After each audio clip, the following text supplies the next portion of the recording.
Welcome to Inspire Campfire, a podcast where ordinary people tell their stories of extraordinary adventure. These are campfire stories meant to inspire the rest of us to light the fire within, get outside, follow our dreams, and return to tell our own stories. Ready? Let's strike the match.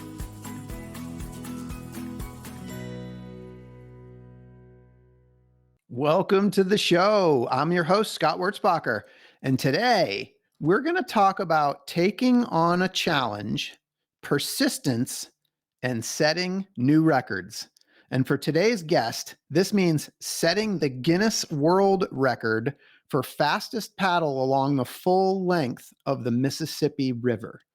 This is going to be an epic episode. According to the Mississippi Speed Record website, people have been setting and breaking this record for fastest paddle down the Mississippi since 1937. The first time the record was set, it took the team 56 days to paddle the distance of over 2,500 miles.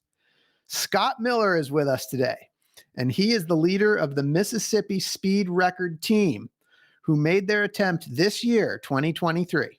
He lives in Minneapolis, Minnesota, and he's paddled over 8,000 miles in his lifetime. He's a registered nurse at the University of Minnesota Medical Center, and he's also a massage therapist. He lives with his wife and their cats just a few blocks from the Mississippi River. This is a story about using one's passion and gifts to take on a challenge, never giving up, and persisting until the goal is achieved. Scott, welcome to the campfire. Thank you. Man, I am so excited to hear the story there. And there's so much that goes into this. You and I had such a great conversation a few weeks before today when we're having this conversation. For context for the listeners, could you give us a little bit of background of who is Scott Miller and how did this adventure spirit develop in you? Yeah, you bet. Depends on how far back we want to go, but I'm somebody that likes to look at the patterns that come down through the generations, and I won't get too far into it, but there was a time, I don't know, 80 or 100 years ago or something, when my grandfather on the farm in northern Iowa, his dad went to northern Minnesota and fell in love with the pine trees and moved the family up there when my grandfather was just a teenager. So there was a move towards recreation in the wilderness, even back then. And then, interestingly enough, their eldest son, my father, majored in forestry and became a worker for the Three Rivers Park District, which is the Hennepin County park system, and it's on par with a lot of state park systems. It's had dedicated taxpayer funding for generations now. And so the facilities are just phenomenal. So I actually lived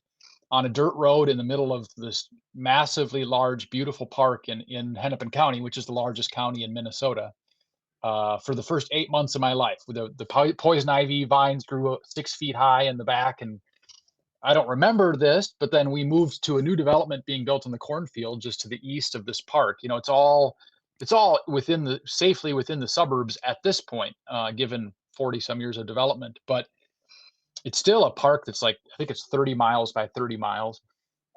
So my dad then got me in the Scouts and took me canoeing on the Minnehaha Creek, which is this 23-mile kind of it's a small world type canoe ride. The water levels have to be right, but it's just filled with rapids and lakes and golf courses and rich people's houses and poor people's houses and parking lots and little lakes and bridges. And so it's just a thrill a minute for hours. And we went on that when I was a kid, and it was just really fun, How old are you when you took that trip?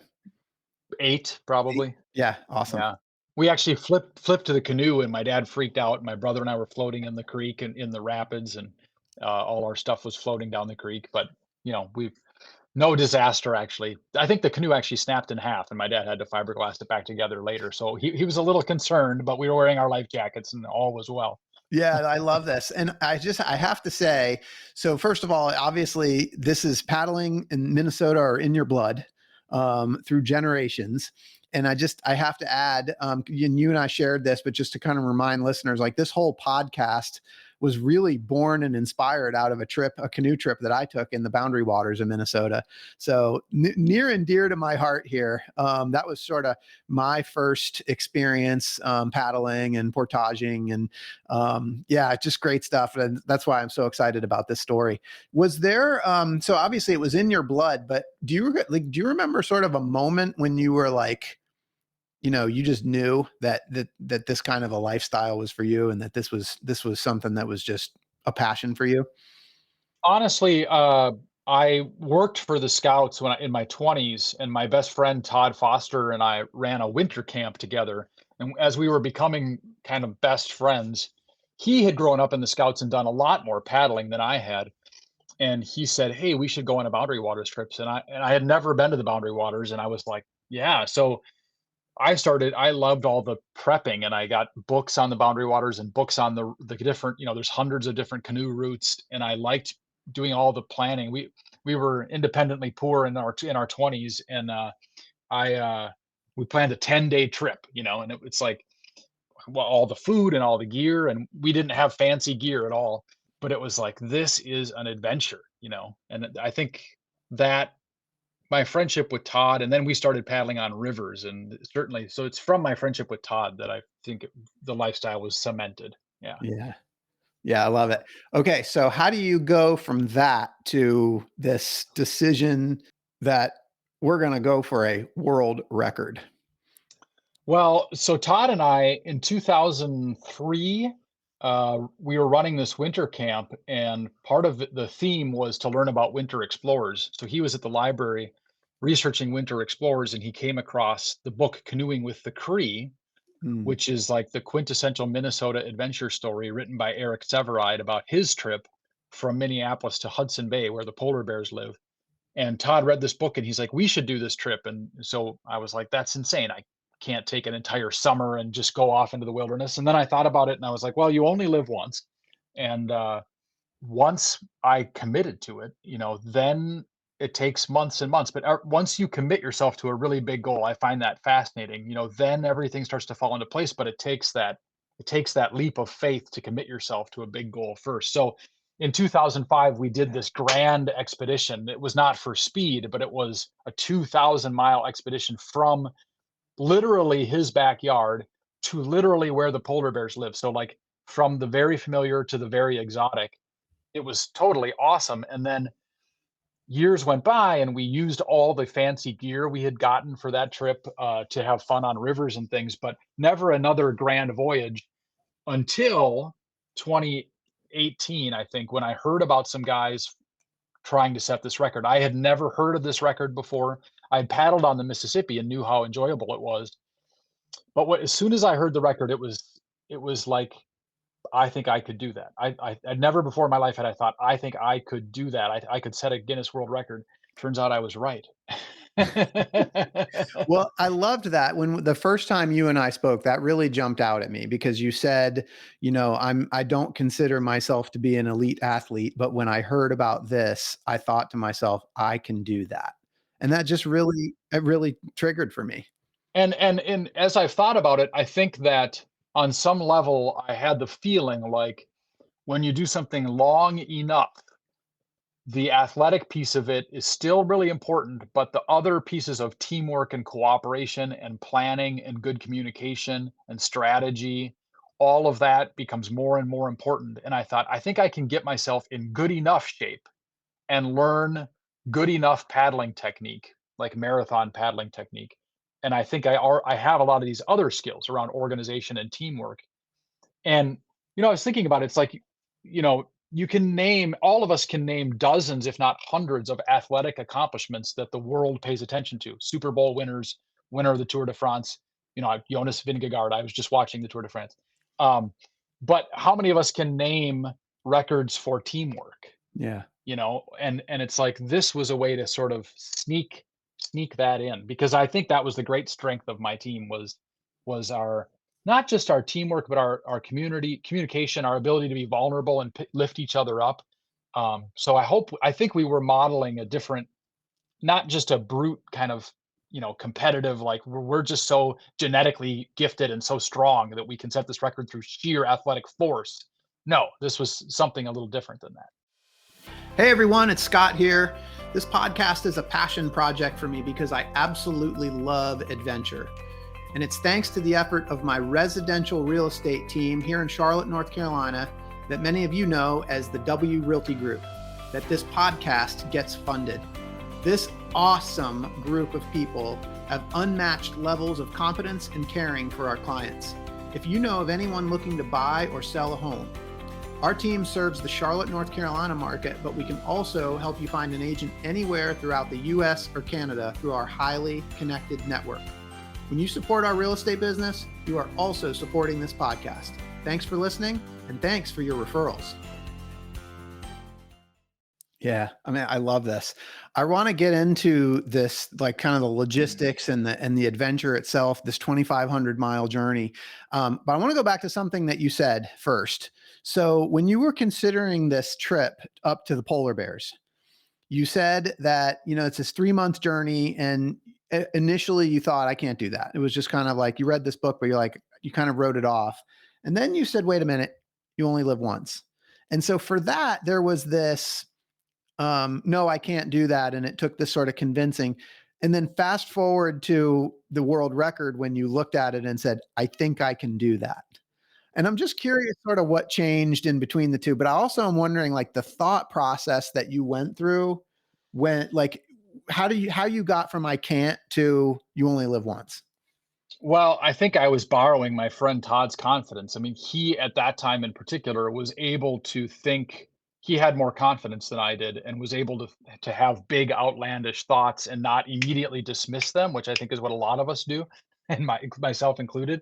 So I think I was borrowing from his confidence. I don't think I would not have come up with that idea on my own ever in a million years. So it was the courage to say yes to his idea, and doing it with my best friend made that easier. But what I love about the world record attempt is that it was entirely my idea, Yeah. and which was great for me. It's like, okay, I have developed some confidence that I didn't used to have, that I could have this idea. And I don't think I would have developed that confidence if it wasn't for that earlier trip and just a lot of growth as a human being over the last, 15 years.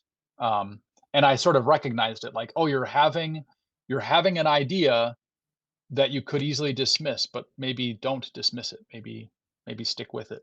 So did something change for you between that polar bear trip and this trip? I mean, well, so on the polar bear trip, Todd actually got injured, and I took on a much younger guy that we'd worked with at scout camp as his replacement. So I had to step up, and I think having successfully completed that journey, I think that gave me a lot of confidence. Yeah, And the then, experience. in the intervening years, just becoming an adult and overcoming different challenges, figuring out vocation stuff.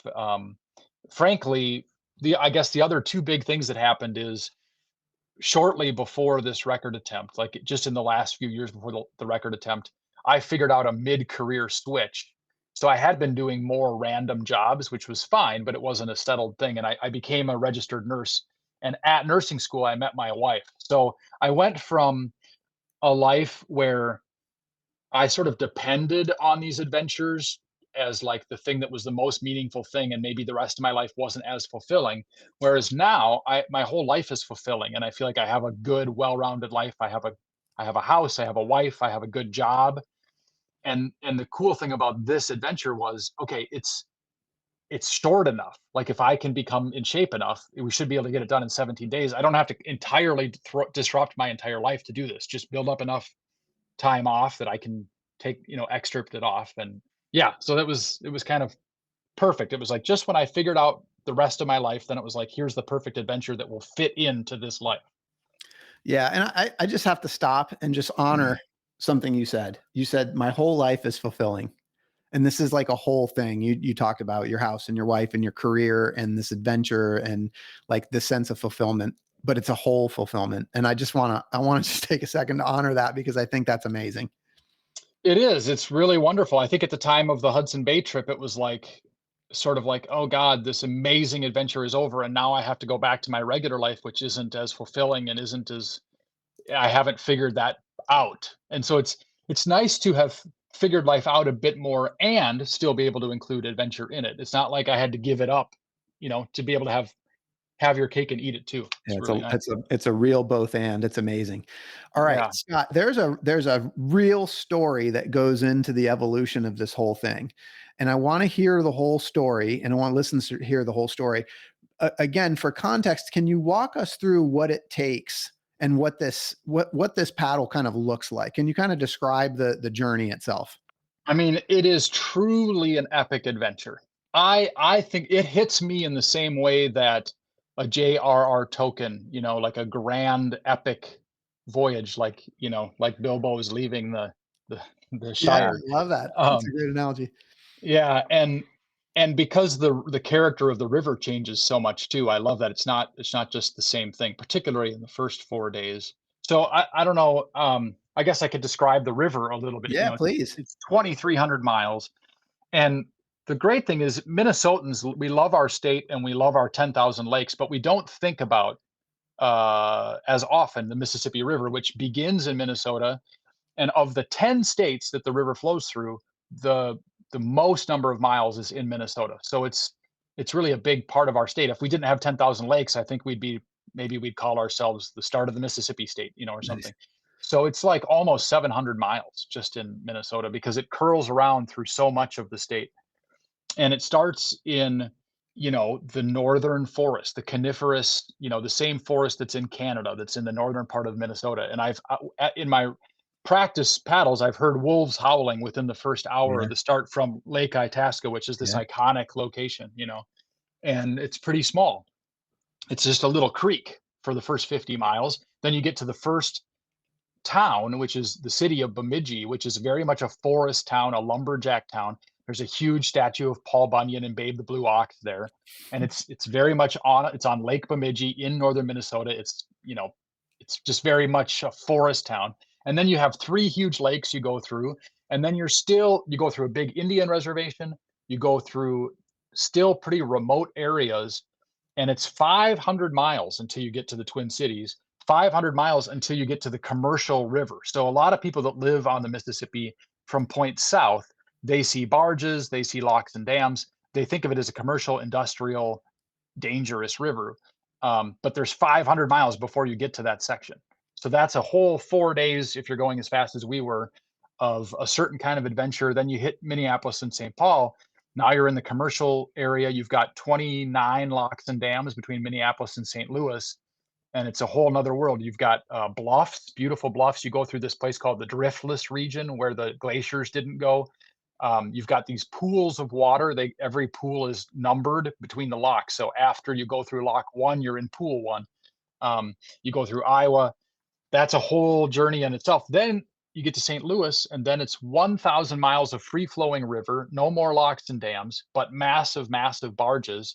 And some people describe that as the largest wilderness in the lower 48 because it can be up to 70 miles wide between the levees and it's 1,000 miles long. So it's it's just extraordinary. Man, it's crazy. And I want to hear some of the logistics. Okay, so one of the stats that's on the website, your website, is that the very first record was 56 days. And you already kind of let the cat out of the bag. I heard you say 17 days. Yeah, And yeah. so how the heck do you get it from 56 to 17? And what does that look like? When do you sleep? When do you eat? What does that look like for the team? Well, I mean, I'm sure we'll get into this eventually, but a big part of the story is that it was originally going to be a 2-year project and it turned into a 5-year project that included two different attempts.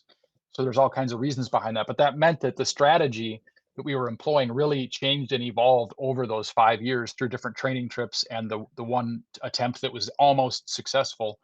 Um, but where we landed for this trip, and we even learned things on this trip, is we had a 23-foot canoe. You can use any vessel you want. You can have any number of people you want, but you're limited by the size of the little creek that is the Mississippi for its first 50 miles. You couldn't take a boat much bigger than what we had. And the strategy we landed on was to have a canopy over our canoe in the center part of our canoe that one or two people could sleep in there. Oh, wow. So historically, when people would set the record, like for example, when it was set in 1980 or 81, those guys camped every night and they maybe only camped for 4, 5, 6 hours and then paddled all day. But our strategy was to sleep in the canoe and take turns sleeping in the canoe so that we could be on the water moving downstream, 24/7 with just maybe an hour or two cumulatively on shore in any given day. Wow, that makes a lot of sense. And so Yeah. that's, so you essentially have 2 people paddling pretty much all the time. Right, and when we first started planning this, we were gonna only ever have 2 people paddling and 2 people resting, and that changed so that, for this journey, we had 3 people paddling the majority of the time. At night, for about 8 hours, we would only have 2 people paddling, and we'd switch halfway through. So everybody got about 4 hours at night to sleep, and then everybody got another 3 hours during the day, usually on average. So at various times, we had 2, 3, or 4 people paddling. Yeah. Wild. All right. And so you said this ended up becoming a 5-year project. And what I'm kind of hearing you say is that 5 years gave you more time to essentially prepare and practice for the final go at it in 2023. Is that fair? Yeah, I mean, it's just a crazy story. When I first heard about the record in 2018, 3 guys were attempting it. A guy named KJ Milhone, who was like 58 or something at the time, and 2 younger guys. Yeah. And they only made it to Iowa before they gave up. They just weren't fast enough. But I reached out to KJ and he to see if he wanted to try again, and he did. And he said, "Hey, what do you think about my 17-year-old daughter being on our team?" And I was like, "If she does all the training, that'd be awesome."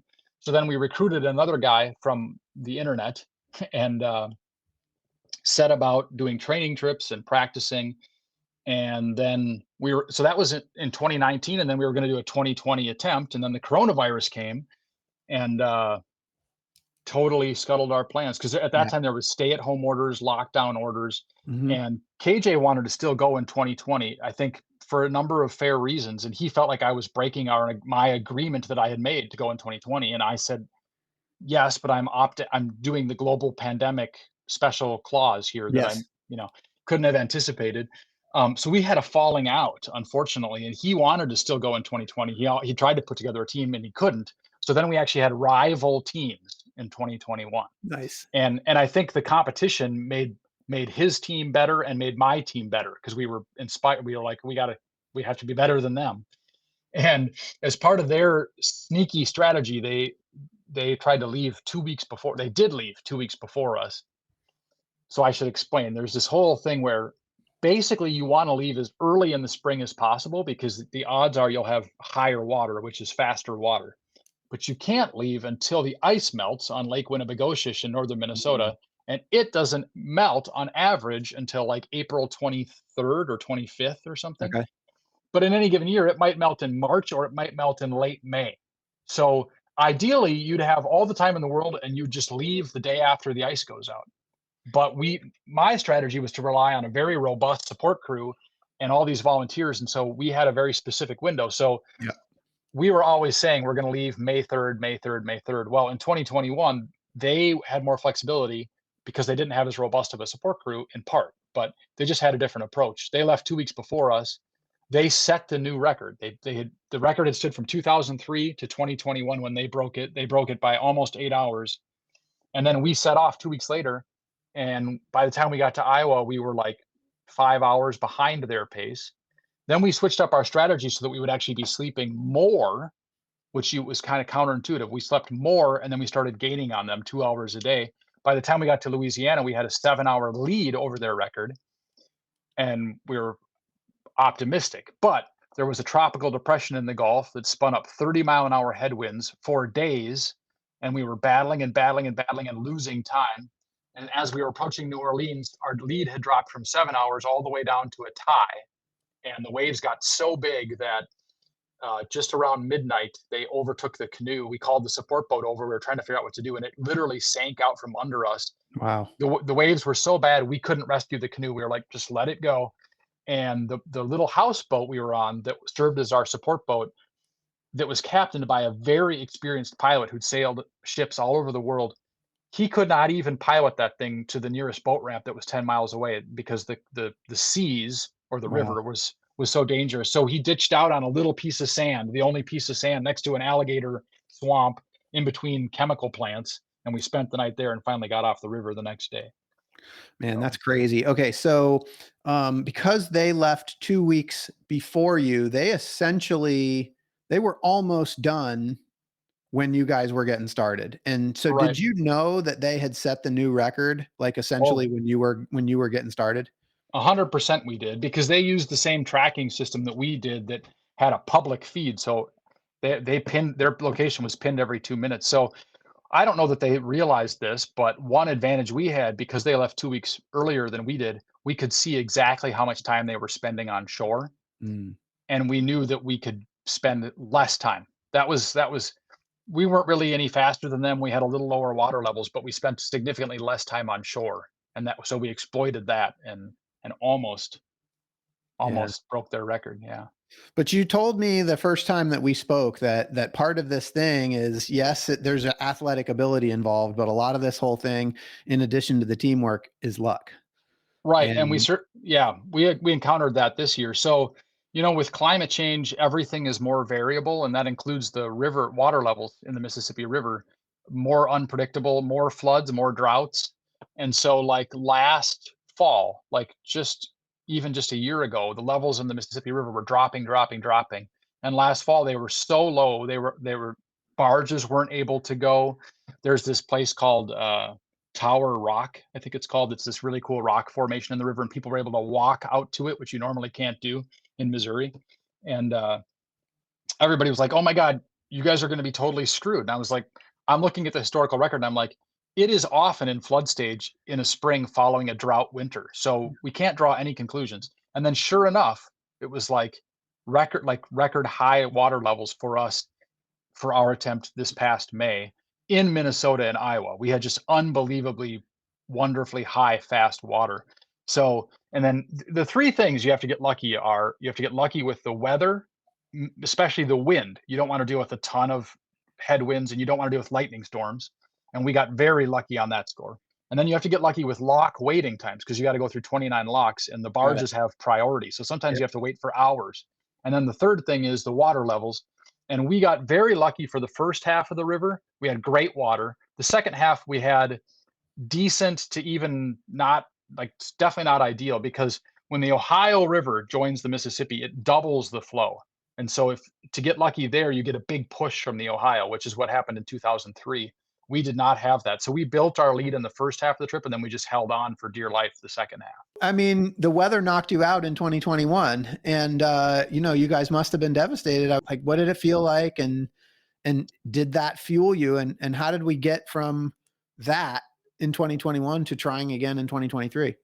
Yeah, well, what's crazy is I had a totally different team this time. So as soon as, like, it was disappointing, but I also just right away I knew I wanted to try again, and I actually made the decision within a few weeks. People were like, "You can't be talking about that this quickly. Like, that's too soon. We're still mourning." But I was like, I want to try again. And so it was sort of devastating, I guess, but I still had the fire burning. So I guess that sort of overshadowed any disappointment. Was like, I want to try this again. Now, had we failed this time, I don't think there was any fire left. And you have to feel that fire to do something like this. You have to have the passion to do it for sure. Otherwise it'll never happen.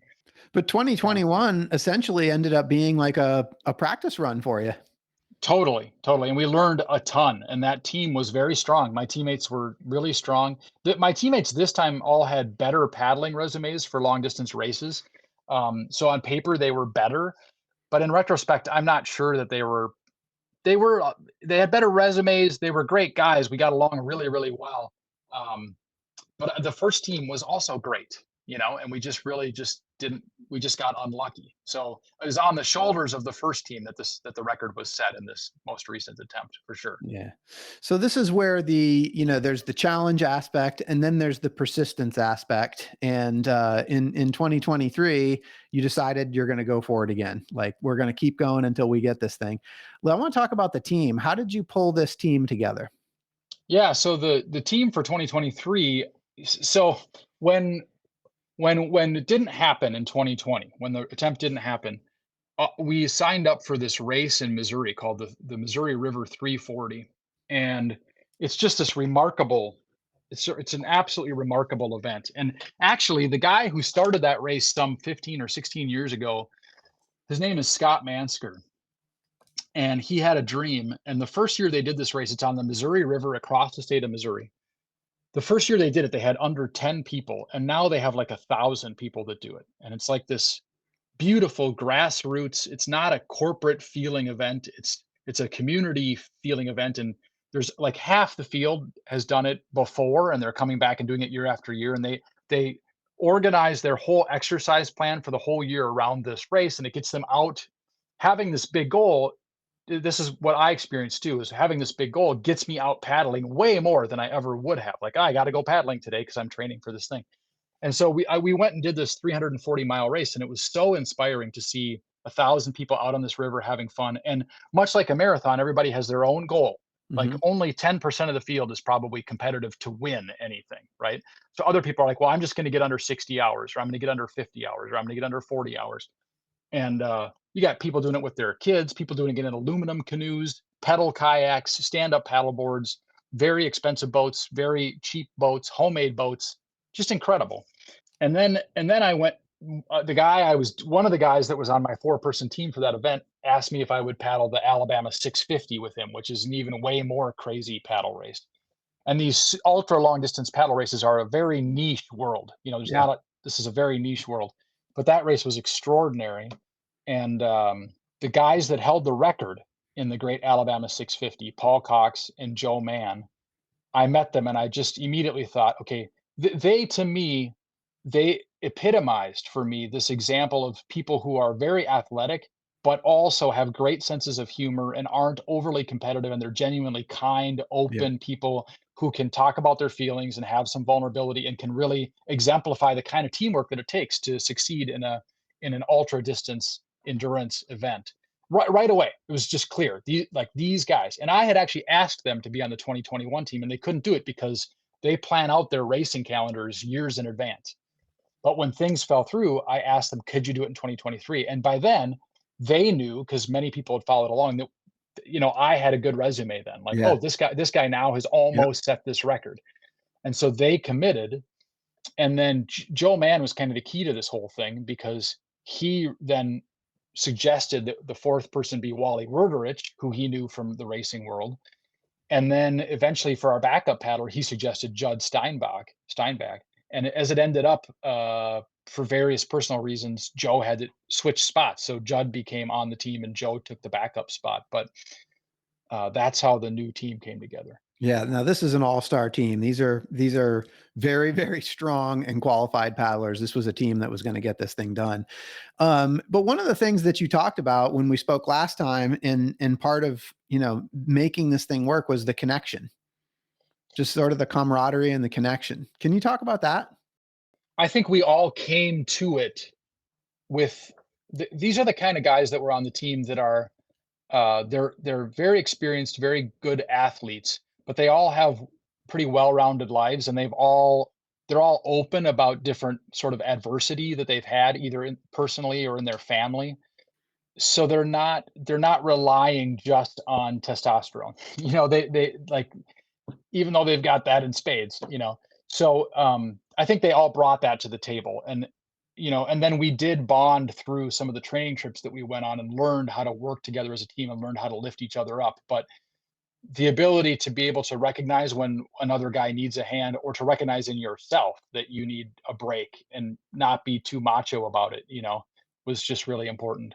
Yeah, something tells me, Scott, that this wasn't just, like you just said, a testosterone fueled, like, intense race. Something tells me you guys had a blast. Yeah, absolutely. Absolutely. I will say, it's genuinely dangerous. So we totally had a blast. And it's rare that you can relax completely, because these barges, especially at night, are sort of terrifying. And we had lots of stressful moments, but I think our sense of humor and our sense of camaraderie brought us through. And in a way, it's sort of fun. It's sort of fun to overcome those challenges when they're Yeah, for sure. when I'm they're not wondering overly terrifying. Yeah. Yeah, I'm wondering if you could share some of those adversities. Oh man, I mean, there's so many of them. We had planned to go on May 3rd, but the ice was persistent this spring, and so we ended up delaying to May 7th, and then the ice was still there. So we ended up delaying till May 10th, and we could not delay any longer. And that was all stressful, but it allowed us and the huge support crew that had gathered at my wife's uncle's cabin, which just happens to be located about 100 miles from the whole first, or about 70 miles from the entire first 350 miles of the river, like right in the center. The river goes like this around his cabin.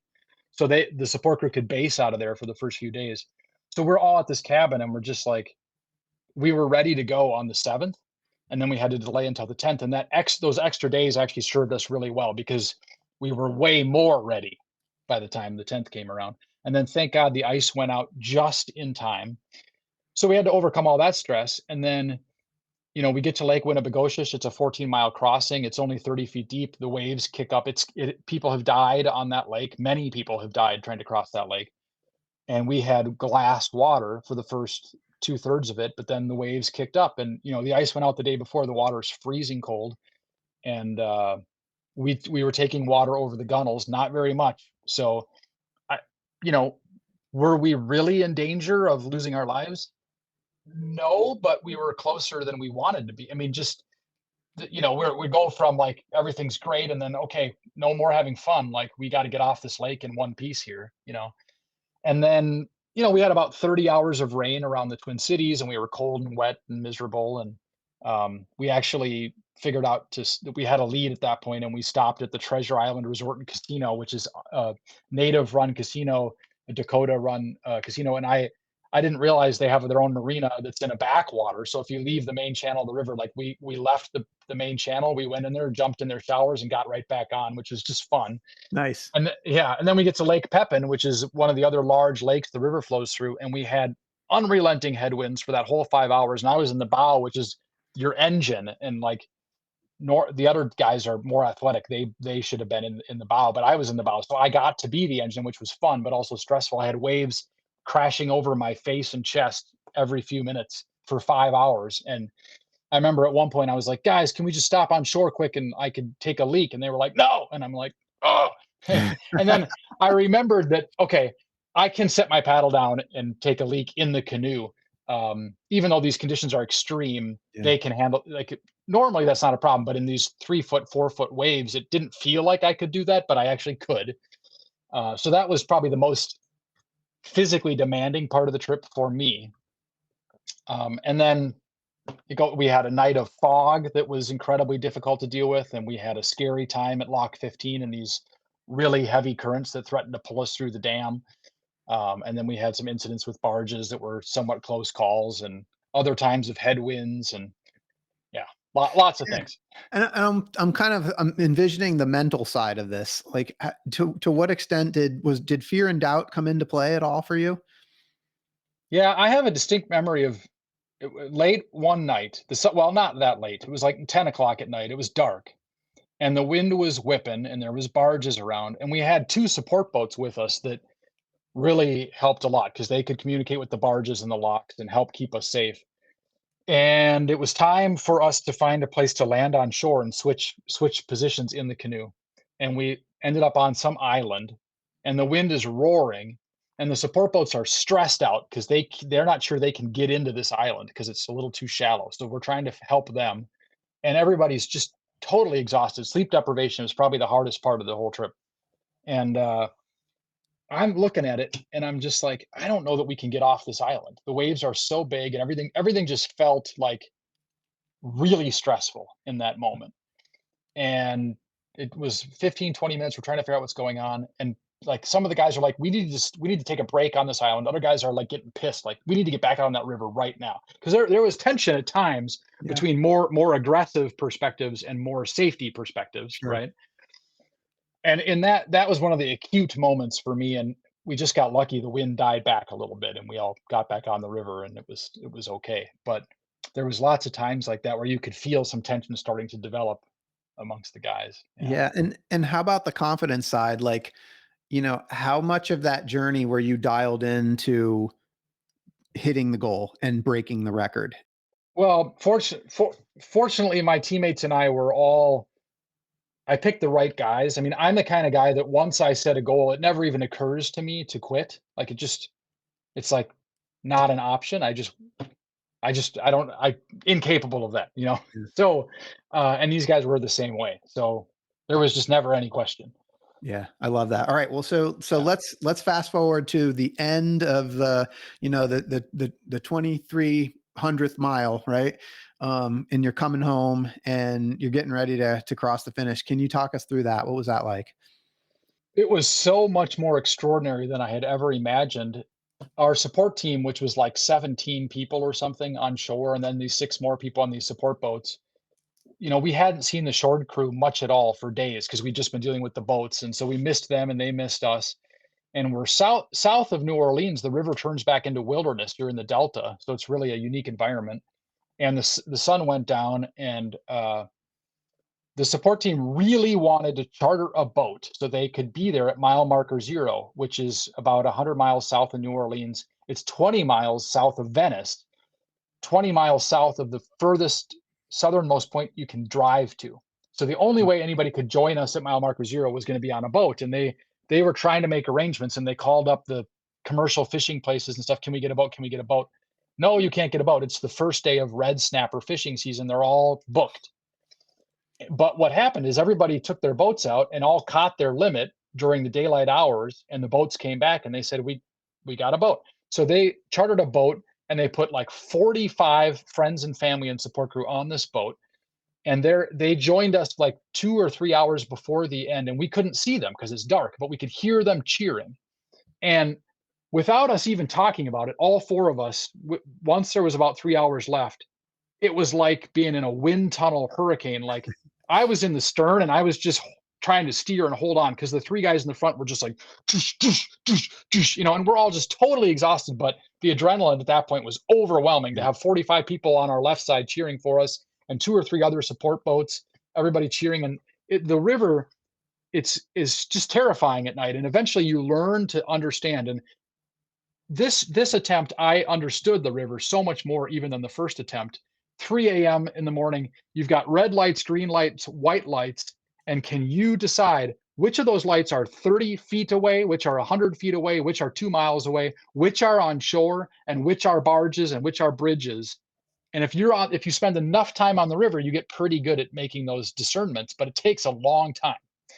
And so even at the end of the river, there's equipment in the river for dredging and barging, and there's ocean going vessels. It's dark.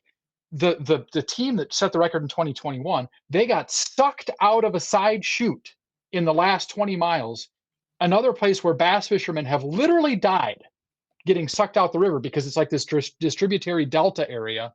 They got sucked out, and they had so much adrenaline, they were able to paddle back up into the river, which is like totally insane. Wow. And then they got sucked out again and paddled back up again. So we were like, oh my God, we cannot get sucked out any of these side chutes. And the boats are trying to keep us safe. And everybody's on the radios like, go right, look at that green light. You got it. Don't, no, the second green light, and they were cheering and paddling and paddling. And then you get to mile marker 0, and it's like this 20-foot high wooden structure with buoys and lights on top. And nobody even talked. Like, we just pull up next to it, and like everyone's screaming and cheering and filming. And it's the middle of the night, like 3 a.m. And we clamber up on top of this and sign the book up there that's someone put up there for anyone to sign. And it was all on Facebook Live, and it was just amazing. It had to have been completely surreal for you guys. Completely. Yeah. How did emotion play in for you? At that point, I mean, it was just all adrenaline and all it was just totally awesome. Yeah. It was such a wonderful way to end the trip. It's incredible. All right. So Scott, What was the previous record? What was the 2021 record? So forever I had the 2003 record in my head. Then I had the 2021 record in my head, and now I only have hours. But I can tell you, we set it at 16 days, 20 hours and 16 minutes. 16 days, 20 hours, 16 minutes, which we broke the previous record by 23 hours and 30 minutes. So theirs was 17 days, 19 hours and 46 minutes, I think, something like that. Yeah. And you guys just got some news last week that your record is official. So awesome. So totally awesome. It is now Guinness official. So if you look up fastest paddle, or Guinness actually uses the word row, which is another whole silly story in and of itself. But if you look up fastest time to row the length of the Mississippi River by a team, you will see pictures and stuff of my team and our names. It's Yeah, pretty amazing. cool. Congratulations. It's such a huge thing.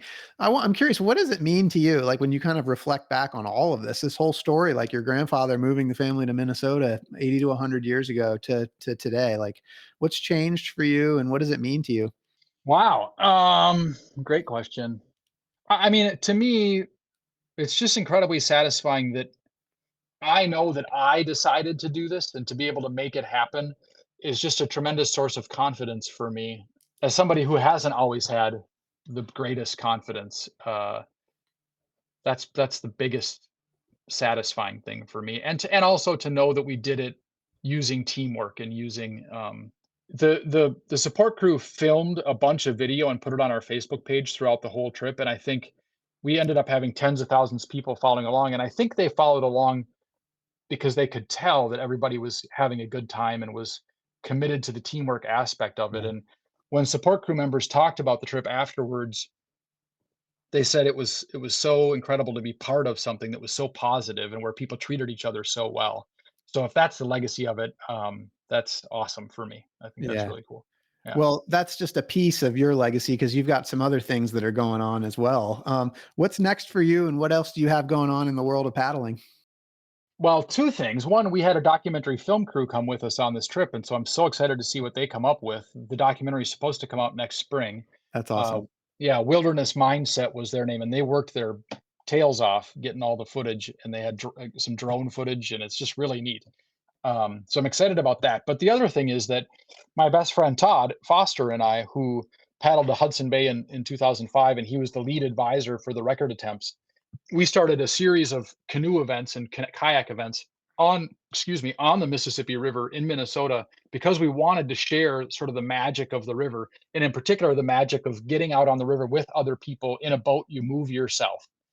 And so we've done that 2 years now, the second weekend in June, and we set up all these events. So we've got stuff for everybody from beginners to an ultra endurance race and everything in between. So we've got something for everybody, and it's been very gratifying. The people that have participated in it so far, we had about 200 people from like 15 different states and provinces come this past June, and everybody loves it. Everybody, the magic that I feel when I'm out on the Mississippi River, it's clear that it's not something just for me, it's for everybody. So it's very gratifying that all these people come and are like, "Oh yeah, this was." I mean, I think it's available to you on any river, frankly. I think adventure's available right outside your back door, right close to you. You don't have to go to Mount Everest to experience a grand adventure. But the Mississippi River happens to be in my backyard, so it's fun to share the beauty of the river with other people that come from all over. Yeah. Yeah, and so what I love about this is like I see this is something that you're passionate about that you've gone all in on. You've set the world record for the fastest paddle on the Mississippi River, but this is what the hero's journey is all about because now like you're sharing this passion with other people.